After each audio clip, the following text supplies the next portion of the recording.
ایسی کچھ جگہیں ہیں جہاں اللہ کریم کا نام لیتے وقت ہمیں احتیاط کرنی چاہیے۔ اس سلسلے میں ایک واقعہ بڑا مشہور ہے، وہ میں آپ کی خدمت میں عرض کرتا ہوں تاکہ ہم سمجھ سکیں کہ کہاں اللہ کا نام لینا ہے اور کہاں اللہ کا نام لینے سے احتیاط کرنی چاہیے، کہ وہ جگہ شایان شان نہیں کہ وہاں اللہ کا نام لیا۔ ایک بزرگ تھے، ان سے کسی نے پوچھا کہ یہ جو سگریٹ ہے، سگریٹ اس کا اسلام میں کیا حکم ہے؟ سگریٹ نوشی، اسموکنگ، اس کا اسلام میں کیا حکم ہے؟ تو بزرگوں نے فرمایا، کیا تم نے کسی کو سگریٹ پینے سے پہلے بسم اللہ کہتے ہوئے سنا ہے؟ وہ بزرگ سادہ تھے، انہوں نے کہا، سوال کرنے والے یہ بتا کہ کسی شخص کو اسموکنگ کرتے ہوئے، سگریٹ نوشی کرتے ہوئے تم نے بسم اللہ شریف کہتے ہوئے سنا ہے؟ تو وہ سائل، سوال کرنے والا کہنے لگا، نہیں، میں نے کسی کو نہیں دیکھا کہ سگریٹ پینے سے پہلے وہ بسم اللہ پڑھی ہو، میں نے کسی کو نہیں دیکھا۔ تو بزرگوں نے بڑی پیاری بات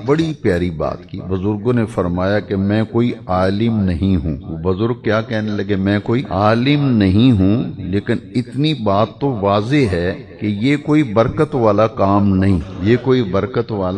نہیں ہے، وگرنہ سگریٹ پینے والا پہلے بسم اللہ ضرور پڑھتا۔ اب اس سے معلوم ہو گیا، آپ سمجھ گئے نا، کہ اللہ تبارک و تعالیٰ کا نام، کچھ ایسی جگہ ہیں جہاں اللہ کا نام لینا اس کے شایان شان نہیں ہے۔ معاذ اللہ کوئی آدمی غلط کام کرے، گناہ کرے تو وہاں بسم اللہ پڑھے، تو یہ اللہ تعالیٰ کی شایان شان نہیں ہے۔ اس لیے احتیاط کرنی چاہیے کہ ہر نیک کام اور جائز کام، یہ دو لفظوں پہ غور کرے، کام جائز بھی ہو اور نیک بھی ہو، اس کام میں جب تسمیت القرآن، بسم اللہ الرحمن الرحیم پڑھا جائے تو اس پاک نام، برکت والے نام، اللہ کریم کی برکتیں اس کام میں شامل ہو جاتی ہیں۔